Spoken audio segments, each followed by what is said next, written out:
Let's talk about something millions of people do, probably without even thinking twice about it: mixing alcohol with medication. We're going to dive into how even just one drink can kick off a pretty dangerous chain reaction inside your body. You've probably been there, right? You're taking some kind of medicine, but you're out and you think, come on, just one drink, what's the harm? Well, it turns out the answer to that question is way more complicated, and honestly, way more important than you might think. To really get the stakes here, let's just start with this number: 2.6 million.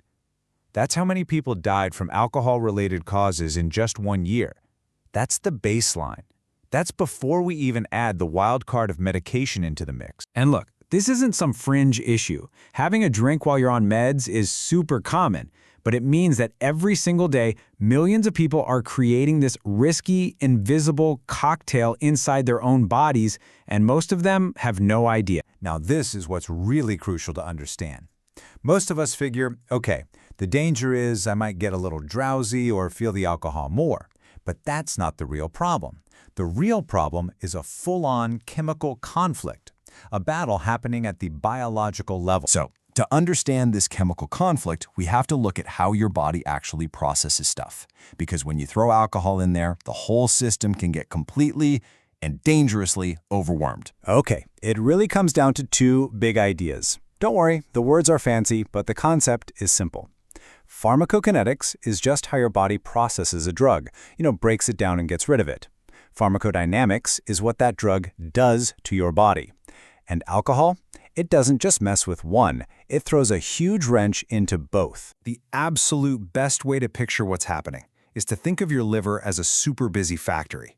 It's got all these specialized workers, we call them enzymes, and their job is to process everything you put into your body. And usually it's a pretty smooth operation. This chart just lays it out perfectly. So in a meds-only situation, your little factory workers process your medication right on time, everything's safe, everything's effective. But when you pour alcohol into the system, it's like a massive, unscheduled rush order hits the factory floor. All the workers have to drop what they're doing, processing your medication, to deal with the alcohol. Your medicine is just left sitting there, which can cause it to build up to dangerous, even toxic levels. So here's how alcohol wins that fight inside your liver. Your liver has this elite crew of enzymes, part of something called the CYP450 system. They're the pros that break things down. Well, alcohol is so demanding, it basically shoves its way to the front of the line and hogs that entire crew. This leaves your medication just waiting.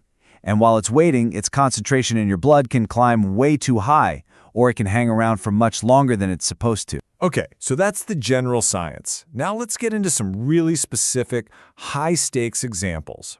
We'll kick things off with some of the most common prescriptions out there: heart medications. First up, we've got calcium channel blockers. These are used all the time for things like high blood pressure. And as it turns out, this group of drugs has a really nasty interaction with alcohol. And here's a twist you probably didn't see coming. It's not just the alcohol affecting the drug. The drug can actually make the alcohol more potent. This is a direct quote from a study. Blood levels of alcohol is increased or remain elevated for extended period of time in patients taking verapamil. Let that sink in.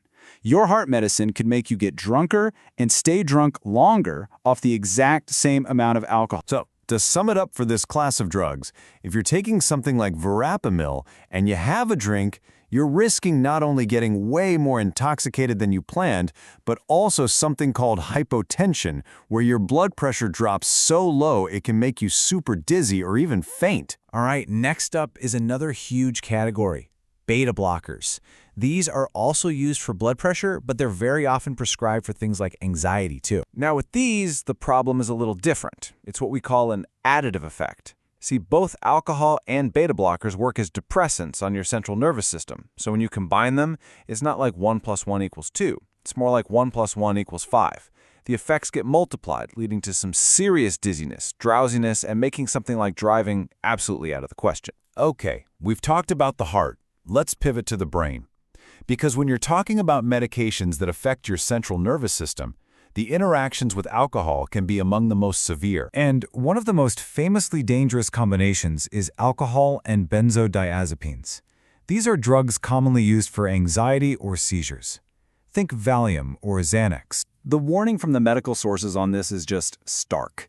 It leaves zero room for misinterpretation. It says concomitant use leads to severe CNS depression.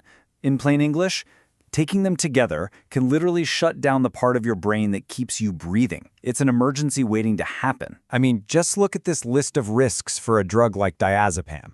We're talking severe drowsiness, slowed breathing, memory loss, and the very real possibility of a coma or even death.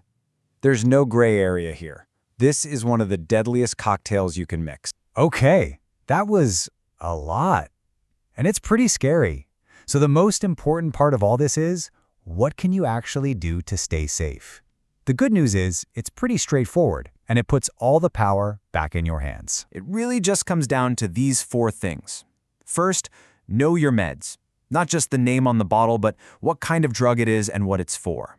Second, actually read the warning label. It's not just there for decoration. Third, and this is the big one, talk to an expert.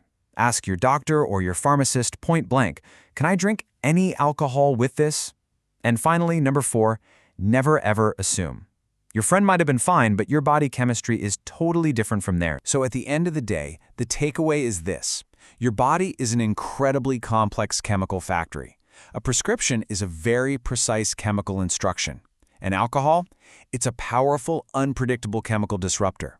So the real question you have to ask yourself is, when you mix them, are you absolutely sure you know what you're creating in there?